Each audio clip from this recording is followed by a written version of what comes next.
Hi students. देखो यहाँ पर कमेंट कुछ स्टूडेंट्स ने दी थे, उस कमेंट को पढ़ते हैं। सार्थक करपे इन्होंने ये कमेंट दी है। उन्होंने लिखा है, sir please make video on MCQ that will help us for term fast. और इसी के आधार पर अमेजिंग ग्लोरियस ने स्टूडेंट्स के लिए जो सीबीएसई ने पहली बार टर्म वाइज एग्ज़ाम लेने को शुरुआत की,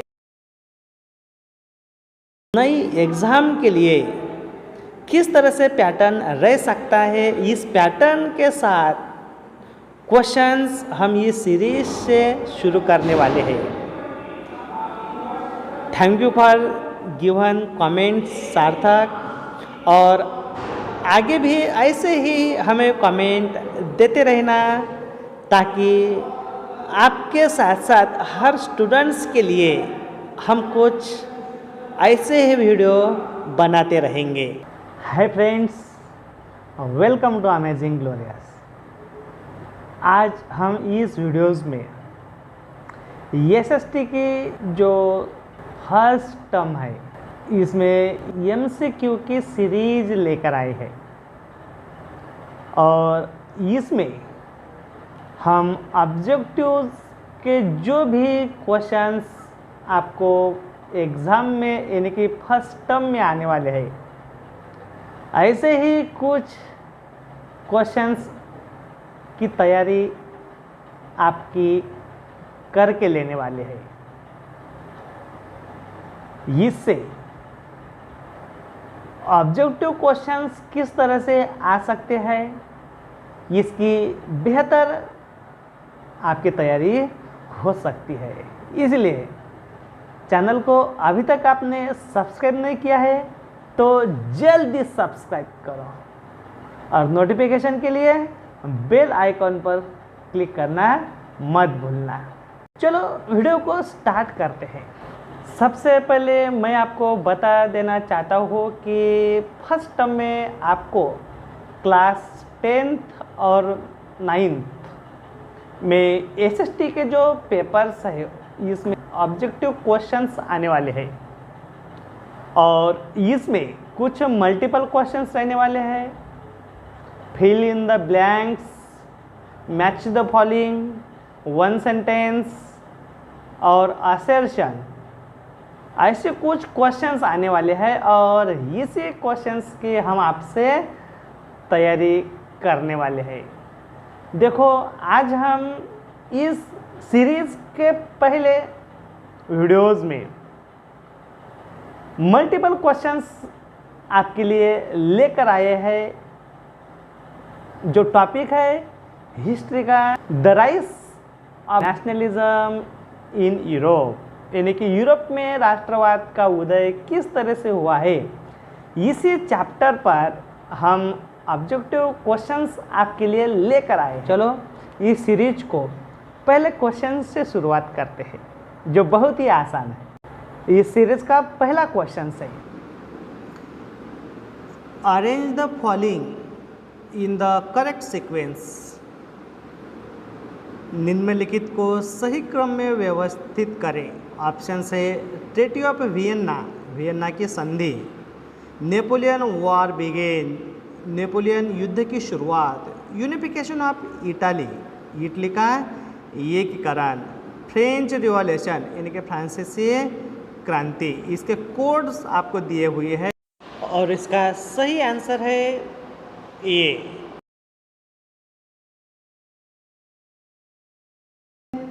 arrange the following in the correct sequence, निम्नलिखित को सही क्रम में व्यवस्थित करो।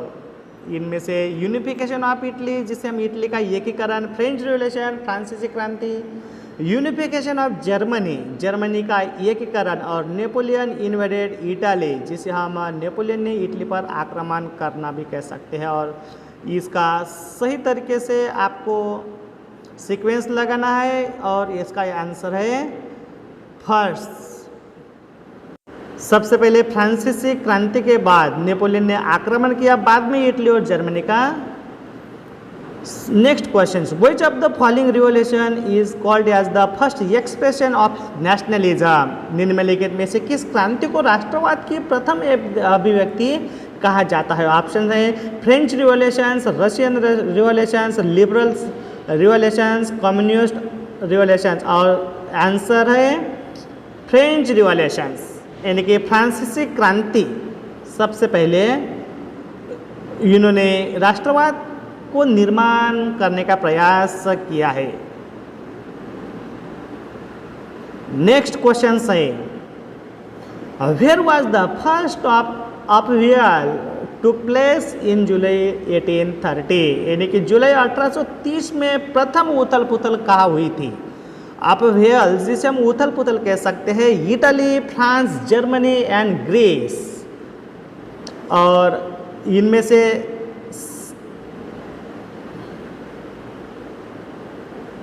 फ्रांस, यही आंसर है, यानी कि फ्रांस में सबसे पहले उथल पुथल हुई थी।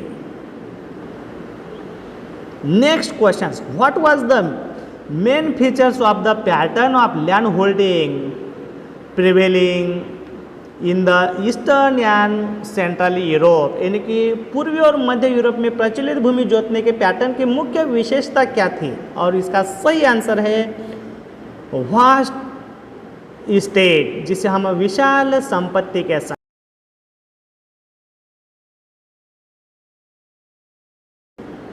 नेक्स्ट क्वेश्चन है, which language was spoken for purpose of diplomacy in the mid 18th century in Europe? Diplomacy जिसे हम कूटनीति कह सकते हैं, यानी कि 18वीं शताब्दी के मध्य में यूरोप में कूटनीति के उद्देश्य से कौन सी भाषा बोली जाती थी? और वो भाषा थी, ऑप्शन है जर्मन, इंग्लैंड, फ्रेंच और स्पेनिश। और आंसर है फ्रेंच लैंग्वेज का वो इस्तेमाल डिप्लोमेसी के लिए करते थे। Next question, which regions is ruled over by the Habsburg empire? यानी कि हैब्सबर्ग साम्राज्य किस क्षेत्र पर शासन करता था? ऐसा होना चाहिए, लेकिन क्वेश्चन ऐसा है।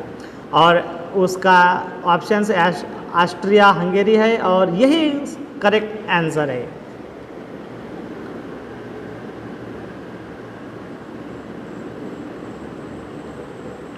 Next question, which of the following reforms made the whole system in France more rational and efficient? Rational and efficient जिसे हम तर्क संगत और कुशल कह सकते हैं, यानी कि कौन से सुधार ने फ्रांस में पूरी व्यवस्था को अधिक तर्क संगत और कुशल बनाया? और वो है एडमिनिस्ट्रेटिव रिफॉर्म्स, जिसे हम प्रशासकीय सुधार कह सकते हैं। Next question, which country become full fledge territorial state in Europe in year 1789? यानी कि वर्ष 1789 में कौन सा देश यूरोप में पूर्ण क्षेत्रीय राज्य बना? Germany, France, England and Spain. और इसका सही आंसर है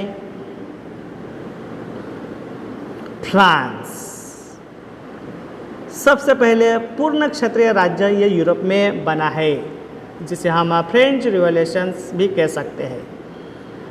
next question, identify the appropriate factors lead to the rise of nationalism in Europe? यानी कि यूरोप में राष्ट्रवाद के उदय के लिए उपयुक्त कारकों की पहचान कीजिए। कौन से कारण से यूरोप में राष्ट्रवाद का उदय हुआ है? ये जो ऑप्शंस दिए हुए हैं उनमें से सही आंसर है the spread of the ideology of liberals, जिसे हम विचार व उदारवाद की विचारधारा का प्रसार कह सकते हैं।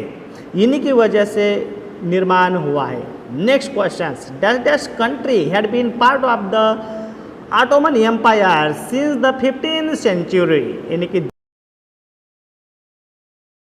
15वीं शताब्दी से ऑटोमन साम्राज्य का हिस्सा रहा है, और वो है ग्रीस, जिसे हम यूनानी कह सकते हैं।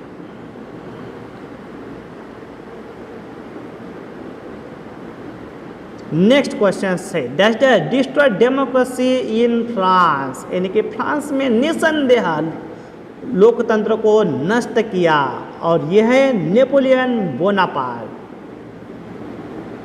नेक्स्ट क्वेश्चन है, the treaty of Vienna was sign in, यानी कि वियना की संधि में हस्ताक्षर कब किए गए थे और उसका साल है 1815, यानी कि 1815।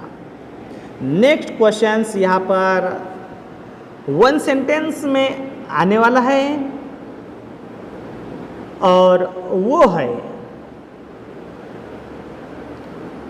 To which country did the artist Frederic Sorrieu belong, यानी कि जो कलाकार फ्रेडरिक सोरियो है किस देश के थे। आपको मालूम है कि यूरोप में राष्ट्रवाद बनाने के लिए इन्होंने बहुत योगदान दिया है और वो फ्रांस के थे।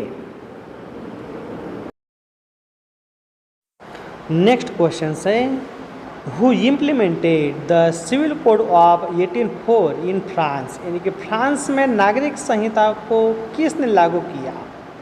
सिविल कोड जिसे हम नागरिक संहिता कह सकते हैं और वो आपको मालूम है नेपोलियन बोनापार्ट, इन्होंने नागरिक संहिता को लागू किया है। एमसीक्यू सीरीज का ये पहला वीडियो हमने शुरू किया है, इसलिए इसमें कुछ कमियां हो सकती है। कमेंट के ज़रिए आपने अगर बताने का प्रयास किया तो हो सकता है नेक्स्ट वीडियो इससे भी बेहतर हम आपके लिए ला सकते हैं। वीडियो देखने के लिए बहुत बहुत शुक्रिया। Once again thank you.